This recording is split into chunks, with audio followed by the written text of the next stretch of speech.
We return now to CHRYSALIS, the family adventure, our weekly podcast that we do because television programs, which is what I so want this to be, don't skip weeks because somebody's not ready, although nowadays they do that. But I go through hell over hell to bring you this episode. Now I need something from you for $1,000 cash, Zelle, PayPal, or Western Union, so I never have to go through what I had to go through trying to fight with this $300 computer and a bunch of artificially really stupid bots that don't deserve the name of AI. In all fairness, though, sometimes they're great. I gotta go. It's late at night, and I gotta be up early to actually do the podcast of this episode. One struggled with all night to make up for all day struggling with this cheap computer. But you're still gonna get great drama.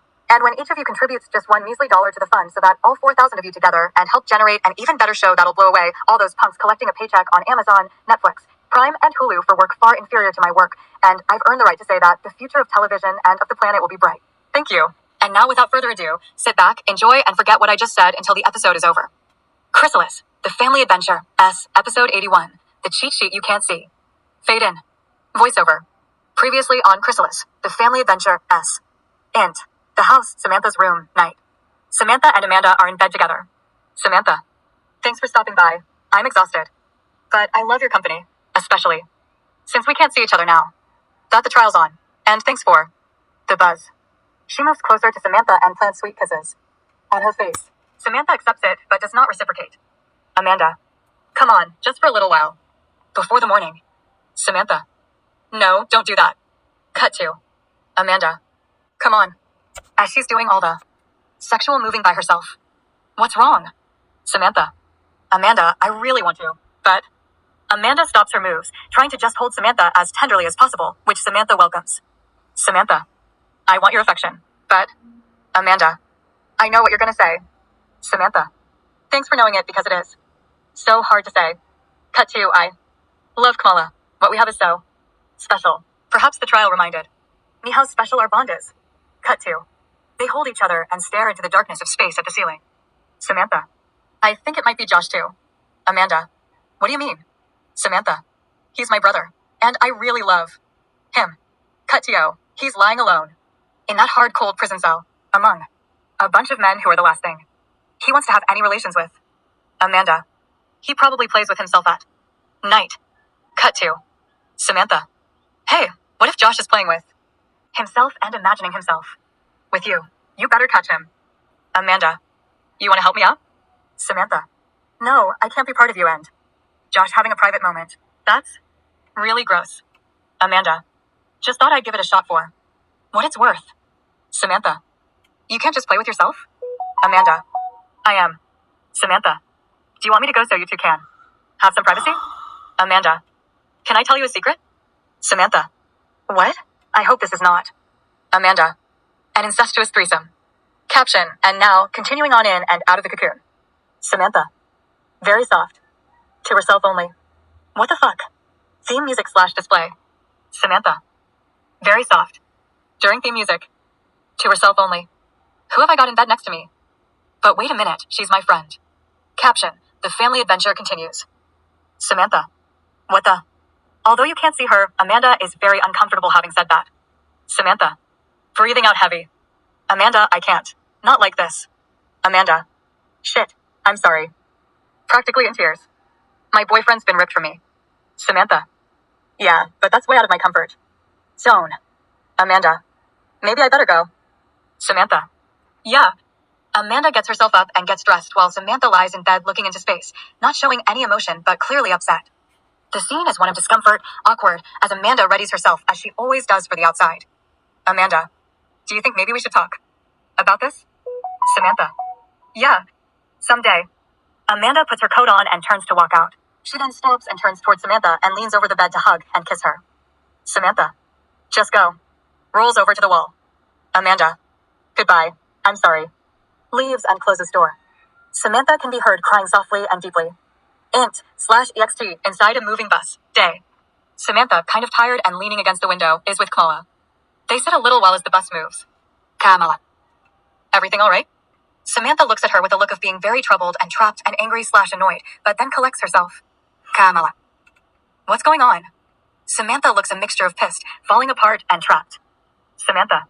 Very serious. It's something really bad, but I can only tell Dr. Morfield. It's not about you, but you might take it the wrong way. Kamala looks put off by this, but tries to be understanding. Kamala. Look, I understand the case is coming. At the worst time possible, but that's precisely what we have to show in. To the jury, how badly the incident is still affecting us. Samantha. After slight pause. It's not really that. Look, my brother's been ripped away from me. And it hurts. Kamala. I understand, honey. I'm here for you. Samantha. Leans into her. Thanks. Things at home are a big mess. Kamala. Your parents giving you a hard time. Huh? Samantha. It's more than that, so I can't feel this case as big as I did before. Kamala. But you can still tell the truth.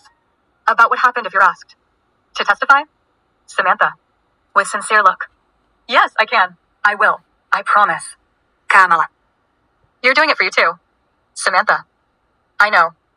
They sit in silence again. Samantha. I gotta call Dr. Morfield. Kamala. He's gonna be there. Samantha. Oh, really? That's right. Do you think I can catch him? Kamala. I don't know. Why don't you give him a call? You could set up a time. Samantha. Yeah, maybe I should.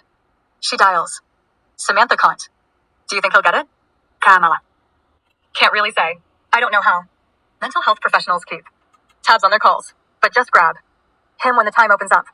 Samantha. Yeah, I think I feel a little better. Hang on. To phone. Hello, Dr. Morfield. It's Samantha. If you get this message, please call me. I need to talk. I know you'll be there, which I can't thank you enough for. Something happened which I need to talk to you about. Call as soon as you get this, all right? Please. Kamala. Laughing. That sounds messed up. I hope you can resolve it. Samantha. I hope so too. Int. XT. Joey's auto shop. Day. It looks quiet. Joey's putting stuff in its place. Julio and Sergio are relaxing, reading papers. Joey. How can you two be so relaxed?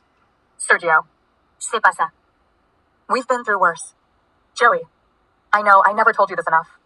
But you guys do good work. You've gotten me through some pretty bad scrapes. Sergio. Thanks, boss. Joey. I just hope I can hold on to you. The way things are going. Figures those happy monsters would use this time when things are starting to go so well. You saw how crowded the shop was that they'd decide to try to bomb us into oblivion, which is pretty stupid if you ask me. We're already dislodging every capability they have, but I know why they're doing it. They're just so determined to make my life a living hell. Well, they're not gonna succeed. Sergio. You tell him, boss. A man walks into the shop. Joey. Finally. To the man. Thank you for choosing Joey's Auto Repair, the best repair shop this side of the Pacific. What can I do for you today, good man? The man. Reaching out hand. Ready to shake. Julian Bell, ready to work. Joey. Not returning his handshake. Take a look around you, Mr. Bell. You see how teeming the shop is with customers? We're in the middle of an inflationary attack from a vicious enemy. Gas are through the roof as a result. You looking for work? Join the military. Although I personally wouldn't recommend you to them, seeing how unobservant and out of sync you are. Julian. Don't you remember? You were desperate for me a couple weeks ago? You wanted me to come right away. Joey. Yeah, I remember. A lot good you did me then. And you sure as hell ain't doing me any good right now within empty shop. I got to pay these two men who really do good work a daily salary for doing nothing because when they're needed, they come through. Julian. Looking around. Are you sure they're legal, these men? Joey. Don't even. I legalized these men myself. Julian. I'm sorry to bother you. He leaves. Joey. Please, somebody send some work here before I go crazy. Sergio. It'll come, don't worry. Int. The high school corridor. Day. A tired and hurting Amanda is standing with Angela, Kathy, and Bryce. Kathy. What happened? Are you alright? Amanda. Through tears. I didn't think losing Josh would affect me this much. Kathy. Well, of course it's gonna affect you badly. We all feel things. Especially when it comes to love. Amanda. I've only been on the other side of that. Guys, I just wanted to get away from. Kathy hugs and comforts her. Bryce also reaches to comfort her. Bryce. I'm sorry, Amanda. Amanda. With slight discomfort. Thanks, my old buddy from way back. Bryce. I guess it doesn't matter who you're with. It hurts the same when they're gone. Amanda hugs her back with tears. Bryce. We'll get through this. Amanda. I had a falling out with Samantha, Angela, and Kathy. What? Kathy. Oh no, you two were close. That's Like a double whammy. She must be going through a hard time too. Amanda. Yeah, she is. Let's just go to class. Int. Courthouse, courtroom 802, day. Bailiff. Court 802 is now in session. The People versus LA police officer. Justin Bradock, day 2. All rise. Int. Courthouse, courtroom 802, day a little later. Samantha is on the stand and Ms. Stern is questioning her. Stern. Good morning, Ms. Stivic. How are you feeling today? Got arrested? Samantha. No smile, trouble apparent. Yes. Stern. Great. How did you end up getting arrested and held by Officer Bradock? On August 2nd, 2020. Samantha. We were at a Black Lives Matter demonstration. It was pretty good. And there was a lot of good feeling among the people there. It was completely peaceful. Then some men started rioting and looting, but they weren't from among us. Stern. How did you know that? Samantha. Oh, it was obvious. Stern. What made it that obvious? These rioters suddenly appeared, but you had no proof that they were there. Not members of Black Lives Matter. Watkins. Objection. What difference does that make? Stern. All right, let me put it this way, Ms. Stivic. If these people hadn't been present, do you think what happened would have happened anyway? Carmichael. Miss Stern, what are you getting at? I thought the issue here is whether Officer Bradock raped the girls or they're just making up a charge. Stern. The issue, Your Honor, is that this clearly was a precipitating factor. The rioters appeared. They started looting stores. They infiltrated the main demonstration and they caused the officers on duty to ask people to leave for their own safety. Is that not true, Ms. Stivic? Samantha. Perhaps. I'm not questioning whether they were doing their best to control a demonstration that had gotten out of control. Stern. But the body cam footage as well as earlier testimony confirms that you did question these officers while they were asking you to break it up. Samantha. Wait a minute. Those are two different things. Stern. How so? You behavior at the time and your statement now don't accord at all. Samantha. But the reason we are here is we were raped and manhandled by this man. That is a crime. I cooperated with the officer in custody. I was on good behavior. He wasn't. He assaulted and raped us. It doesn't matter what else occurred. It's against the law and he has to pay for his crime. Stern. All right, Ms. Stivic. So, Officer Bradock arrested you and took you in for disorderly conduct. You yelled at officers who tried to maintain your safety and you yelled again after they had arrested you. Samantha. I yelled at officers who were interfering with our right to protest. Stern. You also kicked the officer who arrested you, Officer Jake Stanhope. Is that not right? Samantha. Yes, but come on. He was big and he had weapons. It was a form of protest. I don't like people grabbing like that and restricting my freedom and my right to protest. But I'm not on trial. He is. Stern. Okay, Miss Stivic, that'll be all. Samantha gets up from the stand and returns to her seat. Kamala embraces her. Kamala. You did good. You held your own. Bailiff. We have an expert witness called by the prosecution, Dr. Jonathan Morfield, MD and PhD, who has been following and treating Ms. Stivic. Samantha lights up with excitement. Samantha. Whispering to Kamala. So glad he's Dr. Morfield. Welcome to Court 802. Please come to the witness stand and raise your right hand. Dr. Morfield, with professionalism and calm, does so. Bailiff. Do you, Dr. Jonathan Morfield, swear to tell the truth as far as you know, the whole truth and nothing but the truth? Dr. Morfield. I do. Bailiff. Please have a seat. Watkins approaches. Watkins. Dr. Morfield, please tell us the nature of your relationship to the accusant, Ms. Stivic. It is my understanding that you practice psychiatry and psychology in Orange County and you are based in Santa Ana, where Ms. Stivic lives. Dr. Morfield. Yes. Watkins. Can you tell me the circumstances of your first meeting with Ms. Stivic? Dr. Morfield. She was admitted to medical center, having overdosed on 2 bottles of prescribed pills with clearly neither knowledge nor experience in pill interactions, but with an emergent psychological pain for which she sought relief. I met her while she was in recovery. Watkins. Was she coherent at the time? Dr. Morfield. She was aware of what was going on, but clearly in nowhere's lucid state of mind isn't giving her testimony a moment ago. Watkins. Dr. Morfield, is it your professional judgment that her lack of coherence at the time was from the overdose or the incident for which Officer Bradock is on trial? Dr. Morfield. It was clear that she had undergone severe pain, but relatively speaking. At that time, it was mostly due to the overdose. While meeting with her and her family members, she talked mostly about her desire to avoid talk therapy and instead take pills. In my long history of seeing victims of PTSD, that is a characteristic. Patients who have undergone a severe trauma show after experiencing the trauma. Watkins. So it was clear in your first meeting, during intake, that she had experienced a pretty severe trauma? Dr. Morfield. Yes. Watkins. When did you become aware that this trauma was the assault our defendant is here on trial for? Dr. Morfield. In my first session with her, she was very reluctant at first and didn't want her partner to go while I was seeing her. As we talked, she explained the stressful situation at home, not being able to go out after her mother understandably got scared in the wake of her traumatic experience and kept her at home. Clearly, these behavior patterns plus how guarded and mistrusting she was at first indicate she had experienced a very painful trauma. And when she was trusting enough to talk about it and share it with me, it was too clear, like the pieces of a puzzle, that these charges fit the picture, and I do not believe these are being made up. Watkins. So you believe Officer Bradock assaulted these girls? Dr. Morfield. It is my medical and psychological judgment that Ms. Stivic and her partner experienced this assault as described, and that they would not make something of this nature up. Watkins. Thank you, Dr. Morfield. Your witness. Ms. Stern.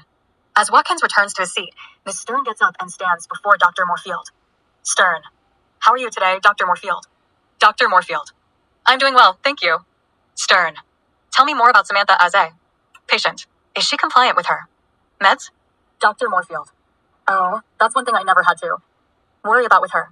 She's happy to take the meds I prescribe her. Stern. Is that all she's happy to take? Dr. Morfield. Can you be more specific? Stern. Well, we have on record that she took a lethal dose of drugs that require a prescription even for a controlled dose. Have you encountered, in the course of treating, any other instances of substance abuse? Dr. Morfield.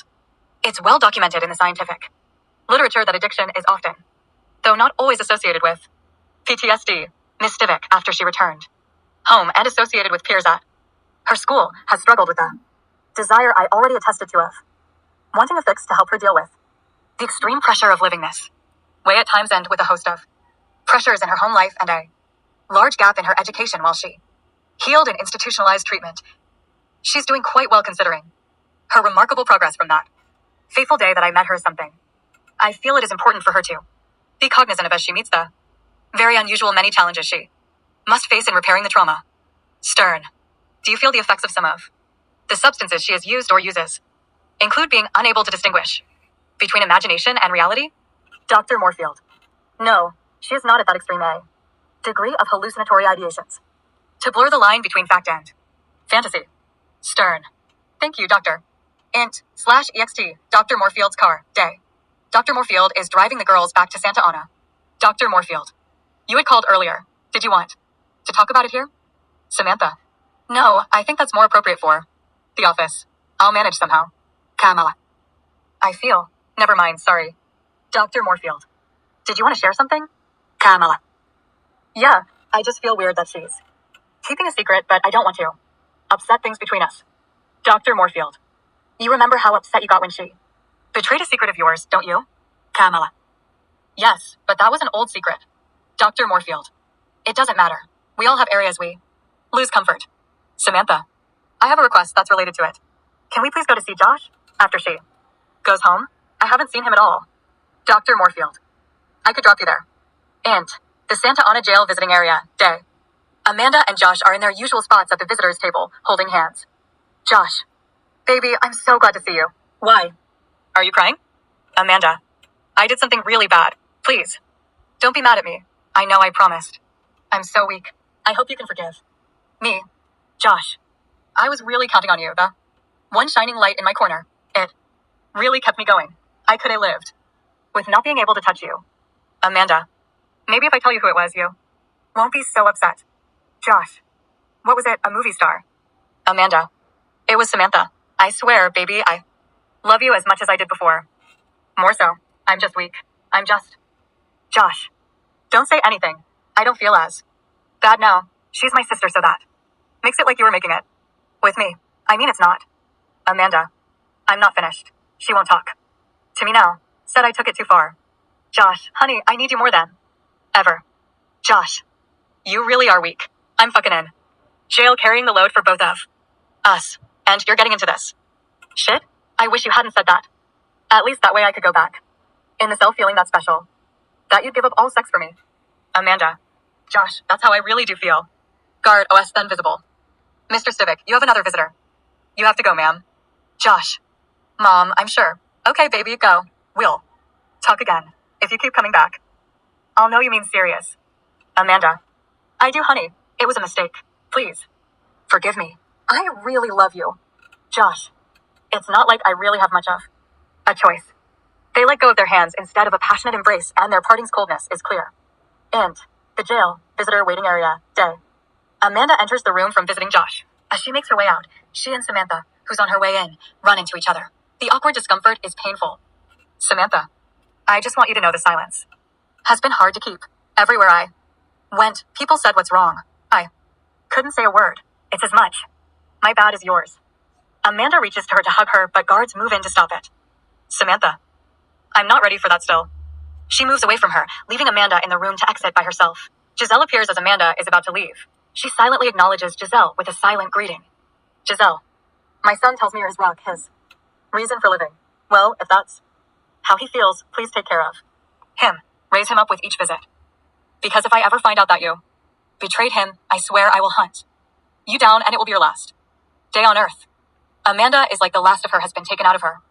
And the jail visiting area, night. Josh is shocked on seeing Samantha. She, overjoyed, rushes to greet and hold him. Josh. Thanks for coming, sis. Samantha. Josh, how is it? Josh. I just saw Amanda. You know she comes by here every night, but what she never told me is that you two had something going. Samantha.